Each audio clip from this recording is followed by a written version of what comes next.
air yang ada di jagat raya ini jumlahnya sama atau berkurang?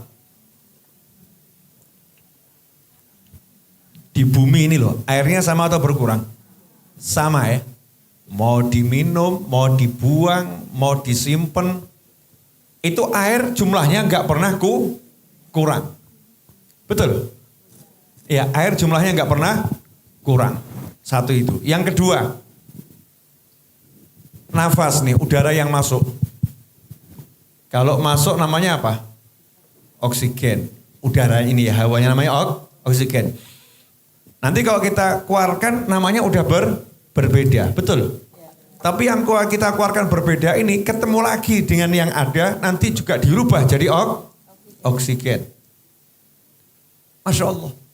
Pertanyaannya, oksigen ini yang ada ini kita perlu manggil, nyari atau datang sendiri yang di sini? Oksigen, enggak atau ya? Ini kan enggak ada rasanya. Keluar, masuk, betul ya?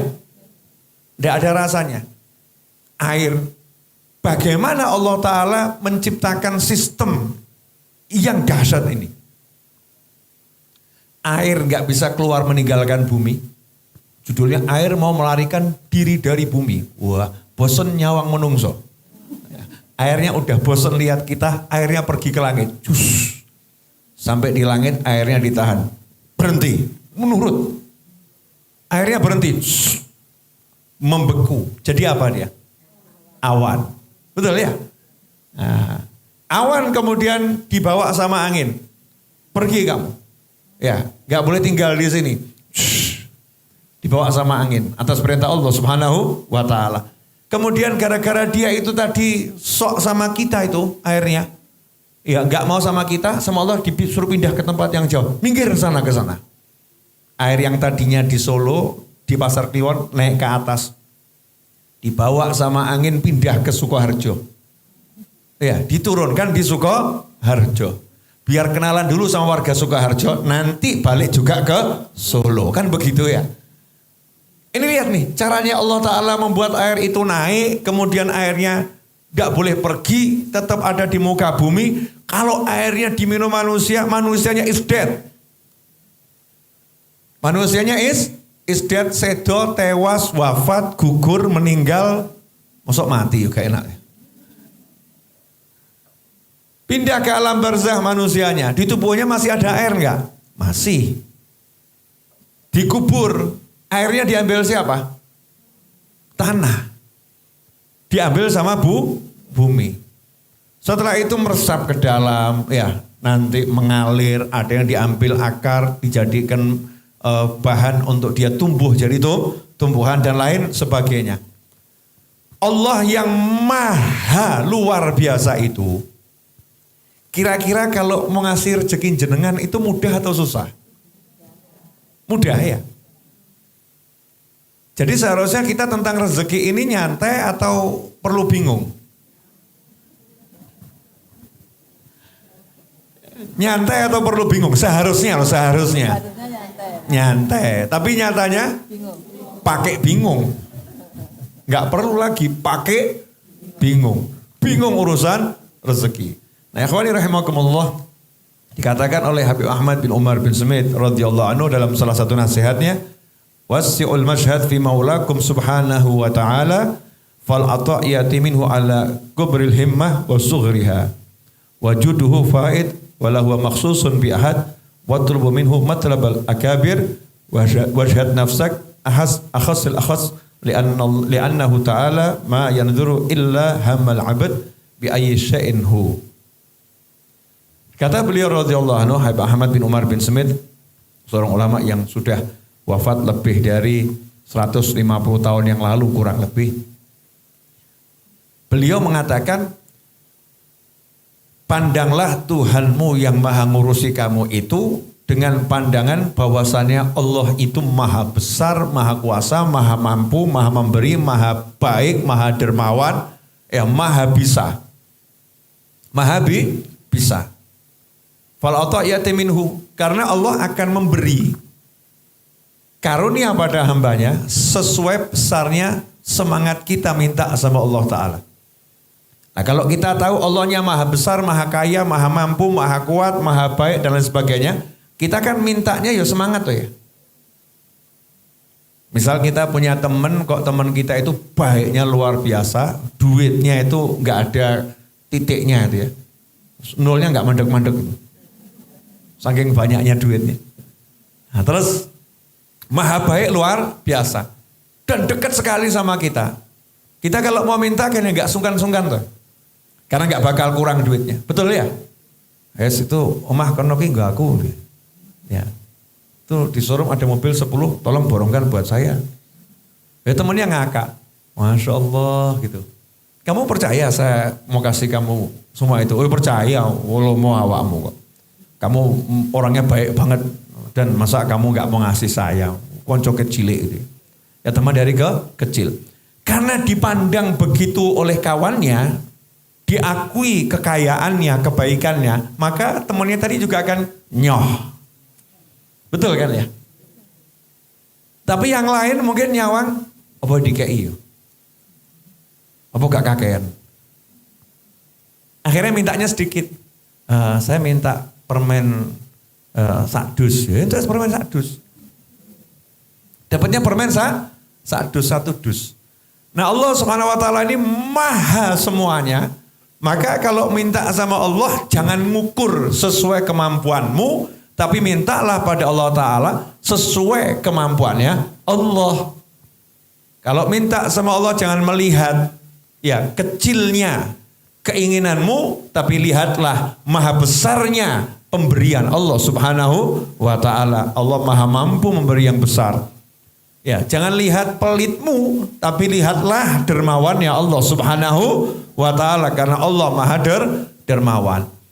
Karena Allah akan ngasih seperti itu. Sesuai besarnya semangat. Jadi misalnya kalau mau bangun rumah, pengen bangun rumah buat jamu 1000 tamu. Mestinya mintanya rumah ukurannya 100 meter atau 10.000 meter. Kan gitu ya, buat tamu banyak ya. Mestinya mikir rumahnya ya gede pol gitu ya. Sealun-alun. Minta rumah sealun-alun. Buat apa? Jamu 1000 tamu. Pengen jamu 1000 tamu. Mintanya besar. Nah kita sama Allah Ta'ala ya begitu. Mintalah yang besar, makanya semangatnya dijadikan besar. Jangan semangat hanya untuk dirinya sendiri. Saya pengen ini untuk ini, untuk ini, untuk ini. Orang tua saya, kakak saya, adik saya, teman saya, sahabat saya, tetangga saya, sepupu saya. Sak dunia yang besar. Nah kalau semangatnya besar, nanti Allah ngasihnya juga besar. Tadi kalau semangatnya kecil, udah sepeda ontel nggak apa-apa, Bib. Cukup. Ya santai sepeda ontel. Dapatnya itu. Karena semangatnya untuk dirinya sendiri. Tapi kalau niatnya untuk menyenangkan orang banyak, ya untuk hal-hal yang baik yang sangat banyak, Allah akan memberi sesuai dengan apa yang ada dalam hati hambanya tersebut. Dan ketahuilah sesungguhnya wajuduhu faid, karunia Allah itu selalu tercurahkan. Karunia Allah selalu tercurahkan, tidak khusus untuk seseorang. Ya, Allah kalau ngasih itu, ini untuk dia saja enggak. Kalau dia bisa dapat, kamu juga bisa dapat. Kalau dia bisa kaya, kamu juga insya Allah bisa kaya. Kalau dia bisa dapat rumah yang besar, kamu insya Allah juga bisa dapat rumah yang besar. Ini kalau urusan dunia. Kalau dia bisa jadi wali, kamu juga bisa jadi wali. Jangan bilang dosaku banyak. Dosaku banyak. Aku sering maksiat. Nah kalau udah jadi wali kan nanti nggak maksiat lagi. Betul kan ya? Makanya ketika kita melihat diri kita banyak dosa kotor, mintanya jangan nanggung, ya Allah jadikan aku walimu. Jangan mintanya, ya Allah udah masuk neraka, ya asal di pinggir-pinggir gak apa-apa. Ya aja, pinggirannya neraka itu kan ngerinya luar biasa. Allahumma ajirna minan naris salimin. Jadikan selamat dari api neraka ya Allah. Kalau kita melihat, sebagaimana urusan dunia tadi kita melihat, kita ini kecil, gak mampu, tapi mintanya besar. Maka urusan akhirat lebih wajib kita minta seperti itu. Diri kita banyak dosa, diri kita kotor. Minta sama Allah agar jadi walinya Allah. Jangan nanggung. Jangan mengatakan, oh nggak bisa. Tuhannya kamu atau Allah? Kan Tuhannya Allah, bukan kita. Ya Allah itu terserah mau ngangkat siapapun jadi walinya, nggak lihat statusnya. Asal kita minta sama Allah, nanti diberi oleh Allah subhanahu wa ta'ala. Nah, wajhad nafsaka akhassal khasas. Ya, jadikanlah dirimu tuh kamu lihat, aku ini orang yang paling kotor, paling hina. Jadi jangan ada kesombongan, syaratnya itu. Jangan sombong. Aku kotor, jelek, ya, tapi aku pengen jadi wali. Aku kotor, jelek, tapi aku pengen jadi orang yang luar biasa. Nah, nanti akan dapat. Tadi ada yang nanya sama saya, Habib, saya ini masih banyak dosa di WA gitu. Ya saya kalau sunjapi WA satu-satu kan, ya enggak tahu rampungnya kapan ya. Baru saya riset 1800 belum kebuka, saya riset itu udah muncul ratusan lagi belum kebuka. Ya begitu terus. Nah ini kalau saya jawab satu buat pribadinya kan ya rugi saya. Rugi apa? Rugi jempol ini, rugi. Tapi kalau dijawab begini kan manfaat buat orang banyak. Yang nanya dapat pahala juga lebih banyak. Saya ini banyak dosa, tobat, kumatnya banyak. Tobat telat, kumat lanjut gitu. Ya, jadi tobatnya itu telat. Nanti kumat telat tobat ini ya. Ujung-ujungnya tobat. Saya itu kumat lagi. Apakah doa saya masih didengar sama Allah Ta'ala? Wah ini termasuk yang tertipu oleh bisikan setan. Setan mesti bisiki, dosamu kebanyakan. Jadi doamu gak akan didengarkan. Wah, lawang bojomu sak ruwet-ruwete awakmu tetep dirungokno kok. Betul. Ibu-ibu ini kalau lagi marah sama suaminya, marah pol ya. Terus suaminya ngomong, "Di, maafkan aku, Di." Gitu ya. Lumer, tapi ya mesti kan gaya didik gitu ya. Melengos gitu ya. Gengsi. Tapi kan lumer. Allah maha. Ya, pemaaf. Maha pengampun. Maha baik. Maha dermawan. Jadi jangan pernah ada judulnya dosa membuat kita nggak mau dekat sama Allah Ta'ala. Makanya Allah bilang fafirru ilallah. Bukan fafirru minallah. Allah nggak pernah bilang larilah tinggalkan Allah. Nggak ada. Larilah kejar aku. Kejar Allah. Suruh lari ngejar Allah.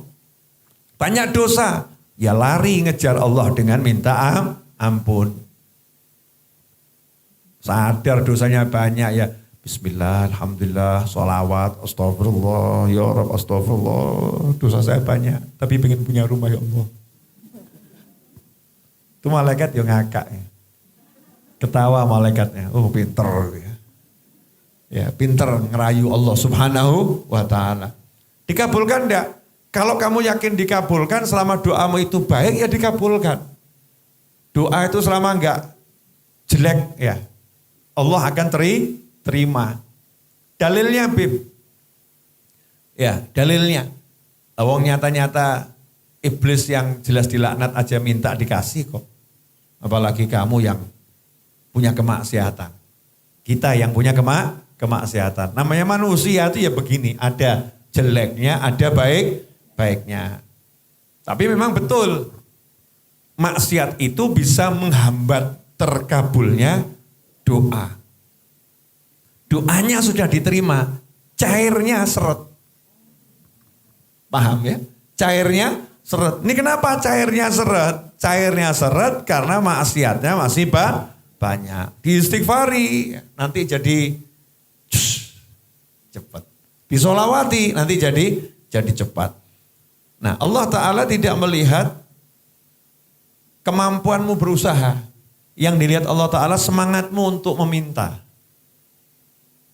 Ya usaha, tapi mentok-mentoknya manusia usaha itu bisanya apa tuh? Tidak bisa apa-apa. Tapi semangatmu untuk meminta itu yang dilihat Allah Subhanahu wa Ta'ala. Sebagai penutup saya akan kasih contoh yang ada dalam Al-Quran. Mudah-mudahan bisa menjelaskan semua yang udah saya uraikan tadi. Masih ingat kisah Nabi Sulaiman alaihissalam? Masih? Mesti ya mikir, yang mana Habib gitu ya. Masih yang mana gitu ya. Nabi Sulaiman kan kisahnya banyaknya luar biasa. Nabi Sulaiman alaihissalam itu raja atau bukan raja? Raja. Ayahnya Nabi Sulaiman itu raja atau bukan raja? Raja. Kerajaannya Nabi Sulaiman dan ayahnya itu besar atau kecil? Besar. Tapi Nabi Sulaiman mintanya apa?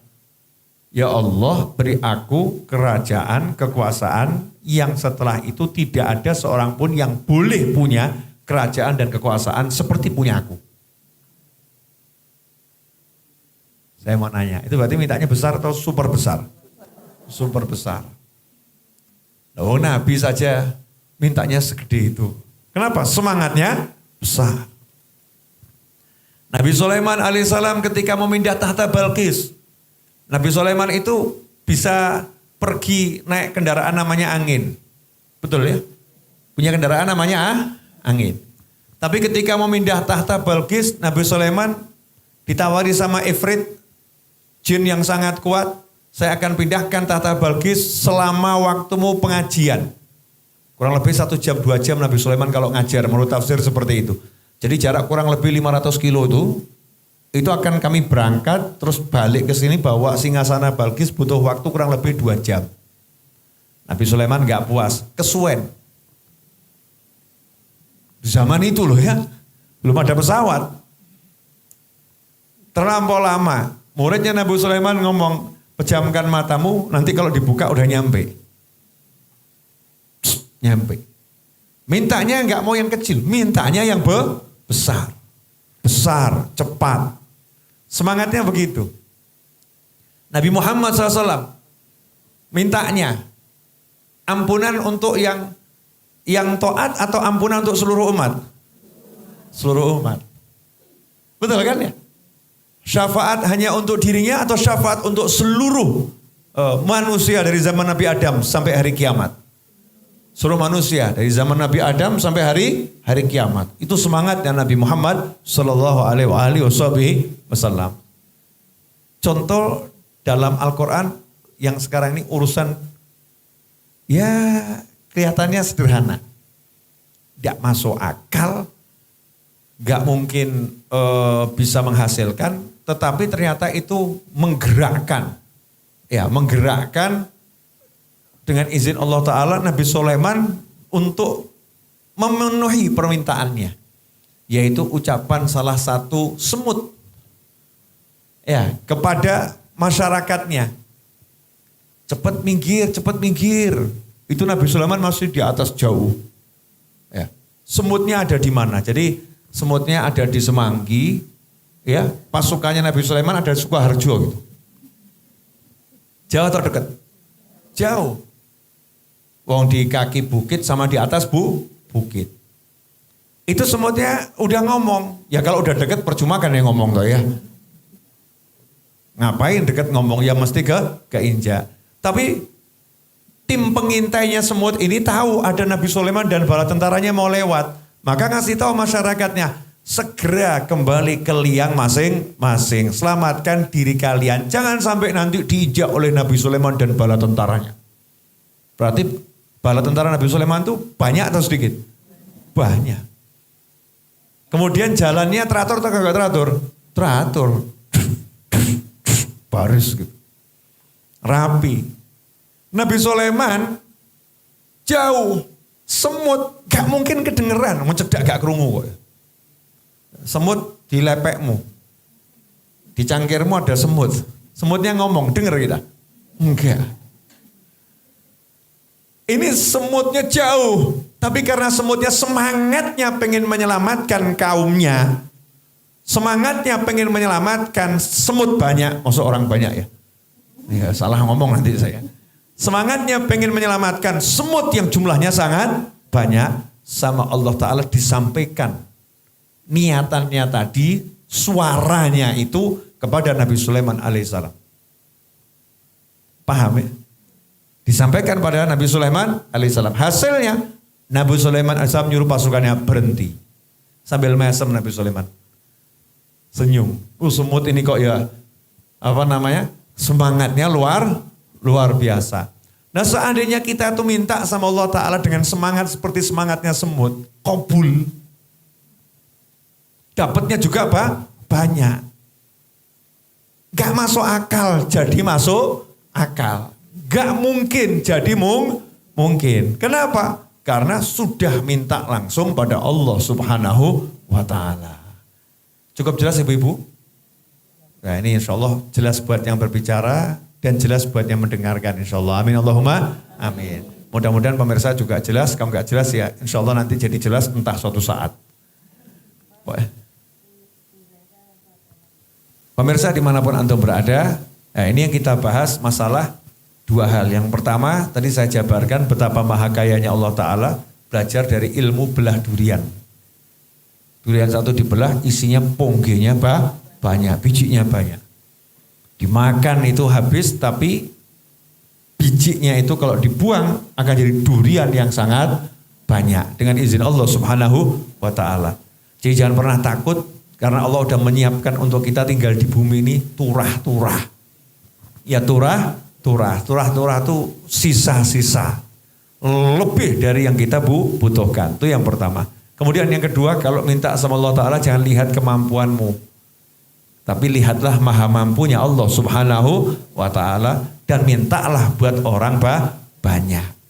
Jangan ngomong begini. Buat saya aja gak cukup masa minta buat dia. Jangan gitu, kalau minta tuh mikirnya buat orang banyak. Ya Allah minta buat ini, ya Allah minta buat ini, ya Allah minta buat ini ya. Minta buat semuanya. Nanti kalau kita minta buat orang banyak, maka akan dikasih banyak oleh Allah Subhanahu wa Ta'ala.